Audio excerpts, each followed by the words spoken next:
Diet से specifically शहरों में भी और अब गाँव में भी ऑलमोस्ट निकल चुकी है। देसी रोटी का जो कॉन्सेप्ट था वो सारी चीज़ें निकल गई, जिसकी वजह से वज़न का बढ़ना, पट्टों की कमज़ोरी, हड्डियों की कमज़ोरी। लेकिन कोल्ड ड्रिंक जो है वो तो जहर है, वो बेग ऑफ शुगर है। टाइम वो पहाड़ के ऊपर चढ़ते हैं, हाइक करते हैं, वॉक करते हैं ज़्यादा, तो उनकी वो सेडेंटरी लाइफस्टाइल है। हमारा लाइफस्टाइल मॉडिफिकेशन ज़रूरी है। हमारे बूढ़े थे वो 80 साल 90 साल तक पहुंच जाते हैं, लेकिन वो जितने भी स्पोर्ट्स इंडिविजुअल है जो कि गेम्स खेलते हैं और उनको इंजरीज होती है, बर्गर पिज़्ज़ा वगैरह आ जाते हैं। अस्सलाम वालेकुम, मैं हूं तबस्सुम रियाज रांझा और आप देख रहे हैं औसाफ डिजिटल। हमारे नौजवानों की अगर बात की जाए तो नौजवानों में आजकल तरह तरह की बीमारियां आ रही हैं, वो लोग कमज़ोर हैं।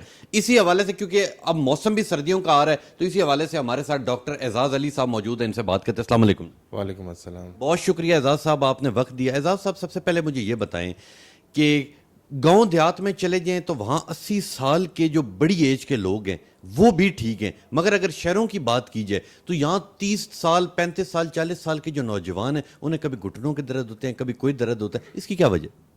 देखिए, सबसे बड़ी वजह तो जो लाइफस्टाइल है वो सेडेंटरी हो चुकी है। सेडेंटरी लाइफस्टाइल वो लाइफस्टाइल जिसमें आजकल सिटिंग ज़्यादा है, लेटना ज़्यादा है, लेकिन कोई हमारे पास फिज़िकल एक्टिविटी नहीं है। दूसरी चीज़ जो है हमारे पास वो डाइट का आ जाता है। जो हमारी डाइट से खुराक का जो पैटर्न है वो ऐसे हो गया है जिसमें हमारे पास हेल्दी डाइट, जिसमें आपके पास नेचुरल चीज़ें होनी चाहिए थी, कुदरत से रिलेटेड चीज़ें होनी चाहिए थी, वो चीज़ें हमारी डाइट से स्पेसिफिकली शहरों में भी और अब गाँव में भी ऑलमोस्ट निकल चुकी है। लोगों में बर्गर पिज़्ज़े का रुझान बहुत ज़्यादा बढ़ गया है और हमारे पास जो देसी घी का, गोश्त का जो एक कॉन्सेप्ट था, देसी रोटी का जो कॉन्सेप्ट था, वो सारी चीज़ें निकल गई, जिसकी वजह से वज़न का बढ़ना, पट्टों की कमज़ोरी, हड्डियों की कमज़ोरी, जोड़ों और पट्टों में घिसाव पटाव हो जाना, वो सारी चीज़ें काफ़ी ज़्यादा कॉमन हो चुकी है। तो मैं यहाँ पे अगर किसी को कसूरवार ठहराऊँगा तो हमारा सिस्टम है जो इस चीज़ को इन्फ्लुएंस कर रहा है कि इन चीज़ों को हमने इजीली अवेलेबल कर दिया मार्केट में। सस्ती से सस्ती चीज़ अनहेल्दी ही होती है, और आजकल वो चीज़ें जो हमारे पास कुदरत की तरफ से बनी हुई आती है, जिसमें नेचुरल चीज़ें आ जाती है, वो चीज़ें हम कम खाने लगे, और इस वजह से आजकल की जवान जो है वो बूढ़े लोगों से ज़्यादा जो है वो बीमार होने लगे हैं। अगर कोल्ड ड्रिंक की बात की जाए तो कोल्ड ड्रिंक से हमारी बॉडी के अंदर कोई फ़र्क पड़ता है? जो कहते हैं कि जो घुटने दर्द करें, पट्ठे कमज़ोर हैं, टांगें कमज़ोर हैं, उनसे लोगों से पहाड़ी चढ़ी नहीं जाती, 2 किलोमीटर चलते हैं तो थक जाते हैं, तो कोल्ड ड्रिंक का मुझे बताएं कि उसकी क्या वजह? देखिए, कोल्ड ड्रिंक जो है वो तो जहर है, वो बेग ऑफ शुगर है। हम कह सकते हैं कि आप चीनी के डब्बे पे डब्बे खा रहे होते हैं जब आप कोल्ड ड्रिंक पी रहे होते हैं। तो कोल्ड ड्रिंक का पीना जो है वो इससे हट के भी कि वो इसका टेस्ट अच्छा होता है और मैदा अच्छा हो जाता है, वो चीज़ें भी गलत है। उसके अलावा अगर कोल्ड ड्रिंक में हम देख लें तो शुगर हमारे जिस्म में शुगर जैसी बीमारियाँ, डायबिटीज़ को हम बोलते हैं, ब्लड प्रेशर जैसी बीमारियाँ और उससे रिलेटेड जिगर की, मैदे की जैसी बीमारियाँ जो वो पैदा कर रही होती है। तो कोल्ड ड्रिंक जो है वो, उसका इस्तेमाल अगर हमारी सोसाइटी में कम होने लगे तब भी हमारे जवान कुछ ना कुछ हेल्दी होने लगेंगे। जैसे आपने कहा, कुछ टाइम वो पहाड़ के ऊपर चढ़ते हैं, हाइक करते हैं, वॉक करते हैं ज़्यादा, तो उनकी सांस चढ़ जाती है, उनसे चलना नहीं होता। तो यहाँ पे भी जो बात आ जाती है वो सेडेंटरी लाइफस्टाइल है। जो बंदा एक जगह पे बैठा हुआ है बरसों के लिए और एकदम से हाइकिंग के लिए जाएगा ट्रेडमिल पे या रनिंग के लिए जाएगा, तो उसके लिए उसका हार्ट जो है वो जवाब नहीं, उसको वो इजाज़त नहीं देता कि वो रनिंग करे और हाइकिंग करे। तो यहाँ पे भी कोल्ड ड्रिंक से हट के भी हमारे पास सबसे बड़ा फैक्टर जो है वो सेडेंटरी लाइफस्टाइल है। हमारा लाइफस्टाइल मॉडिफिकेशन ज़रूरी है।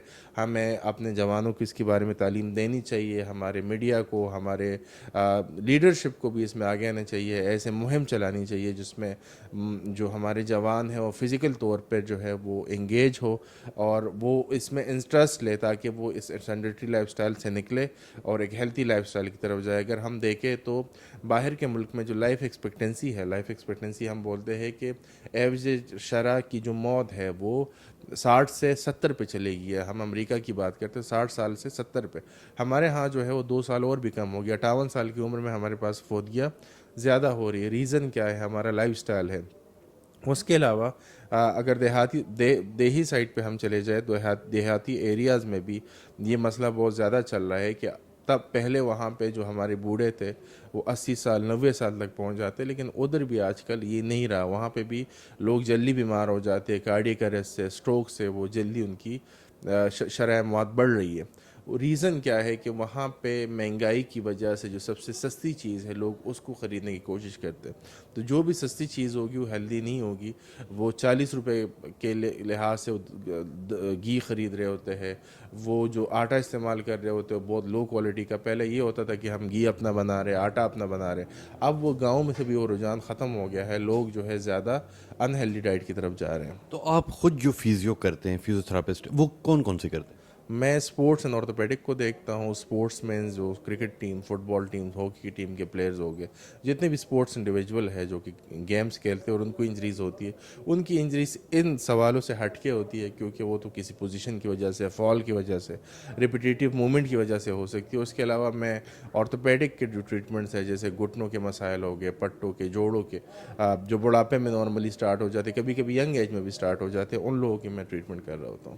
آخر میں سامنے دیکھ کے آپ نوجوانوں کو میسیج دے دیں کہ اکثر ہم لوگ اس سردی میں, اگر میں بات کروں تو اس سردی میں تقریباً ہر بندہ یہ کہتا ہے کہ جی میرے گھٹنوں میں بہت درد ہوتا ہے, تو اس درد کے لیے کیا وہ فوڈ کھائیں اور نوجوانوں کو کیا میسیج دیں؟ دیکھیں, سردیوں میں تو سب سے پہلا فیکٹر کہ آپ نے پانی کا استعمال سب سے زیادہ کرنا ہے. اس کے علاوہ آپ نے کوشش کرنی ہے کہ وائٹامن ڈی کا انٹیک لے, وہ سورج کے فارم میں لے یا آپ سپلیمنٹ کے فارم میں لیں. اس کے علاوہ ان ساری غذاؤں سے آپ خود کو دور رکھیں جو آپ کے جسم میں موٹاپا بڑھا رہا ہے, جس میں آپ کے کاربوہائیڈریٹ آ جاتے ہیں, برگر پیزے وغیرہ آ جاتے ہیں, سموسے آ جاتے ہیں, مطلب روٹی یا گندم سے بنی ہوئی چیزیں جو آ جاتی ہیں, روٹی, چینی, چاول, یہ 3 فیکٹر ہے. اور ان چیزوں کو اپنے ڈائٹ کے اندر انکلوڈ کرے جو کہ آپ کے جسم سے سوزش کو ختم کر رہا ہے, آپ کے جسم سے موٹاپے کو ختم کر رہا ہے, آپ کے جسم سے چربی کو ختم کر رہا ہے, جس میں آپ کی گوشت, مٹن وغیرہ, دیسی گھی آ جاتے ہیں, اولیو آئل آ جاتا ہے.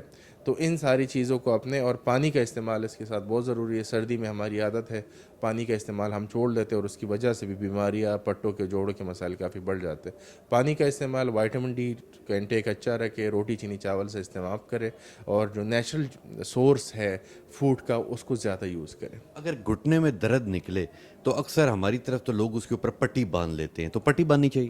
دیکھیں, درد کس قسم کا نکلا ہے. اگر آپ کے پاس اسپورٹس انجری ہے تو پٹی تو باندھنی چاہیے کیونکہ ہمیں نہیں پتہ کہ اندر کیا ٹراما ہے. وہ جو عام بزرگوں کو ہو جاتی ہے وداؤٹ کسی چوٹ کے. اب وہ ایج ریلیٹڈ چینجز میں تو, اگر اوسٹو آرتھرائٹس ریلیٹڈ چینجز ہے جیسے عمر کے تقاضے کے ساتھ جوڑوں اور پٹوں میں چینجز آ رہی ہوتی ہے, تو اس میں تو پٹی نہ باندھے, اس میں ورزش کرے, لیکن ورزش وہ نہ کرے جو کہ ہم جم میں کر رہے ہوتے ہیں.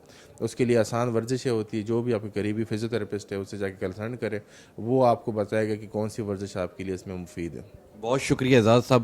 یہ تھے ڈاکٹر اعزاز صاحب. انہوں نے بہت ہی خوبصورتی کے ساتھ ہمارے نوجوان نسل کو پیغام دیے کہ آپ لوگ ورزش کریں اور کولڈ ڈرنک نہ پئیں, یہ برگر پیزا نہ کھائیں. جو اوریجنل چیز ہے ہماری, جو گندم سے بنے ہوئے ہمارے آٹے ہیں, دال, چینی, چاول, جو اوریجنل فوڈ ہے وہ کھائیں تاکہ آپ لوگ صحت مند رہیں. انشاءاللہ ملیں گے آپ سے اگلے پروگرام میں. تب تک کے لیے اپنے میزبان تبسم ریاض رانجھا کو دیجیے اجازت. اللہ نگہبان.